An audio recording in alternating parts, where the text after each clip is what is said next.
នេះគឺជាសកម្មភាពដោះកង់គោយន្តបងប្អូនព្រោះថាថ្ងៃនេះគឺរើសស្រូវបងប្អូនរើសស្រូវ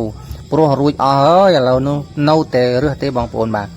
ដោះកង់កៅស៊ូដាក់កង់ដេកដើម្បីរើសស្រូវបងប្អូនពីព្រោះថាកង់កៅស៊ូគឺរើសទៅអត់រួចទេដីវាសើមដីវាភក់ភ្លៀងថ្មីអញ្ចឹងទៅបងប្អូនបាទកង់គោយន្តមួយខាងនោះគឺធ្ងន់ណាកង់ដេកបងប្អូនបាទខ្ញុំលើកម្នាក់ឯងមិនរួចទេពីព្រោះថាដេកសុតតក្រងដេកបាទឥឡូវនេះកូនចៅកំពុងតែមូលចៅភ្ជប់កង់ដេកនេះតែម្ដងបងប្អូនបាទគេកម្លាំងក្មេងបងប្អូនកម្លាំងក្មេងគេមានកម្លាំងលើកដោះលើកដាក់លើកចុះលើកឡើងបងប្អូនបាទចំណែកខ្ញុំកម្លាំងចាស់អើយអាចជល់អាត្រេតហើយ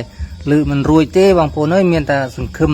កម្លាំងក្មេងៗនៅគេមានកម្លាំងបងប្អូនបាទចំណែករើសក៏ដោយបងប្អូនបាទខ្ញុំមិនបានរើសទេបងប្អូនបាទគឺកម្លាំងក្មេងៗនេះឯងជាអ្នករើសបងប្អូនបាទដាក់ត្រុយរបស់គេតែម្ដងបងប្អូនពីព្រោះថាគេកម្លាំងក្មេងចំណែកខ្ញុំកម្លាំងចាស់គឺដើរយកទឹកឲ្យគេបងប្អូនដើរយកស្រូវដើរយកទឹកឲ្យគេដើម្បីគេភើនៅពេលគេហត់សម្រាកតែម្ដងបងប្អូន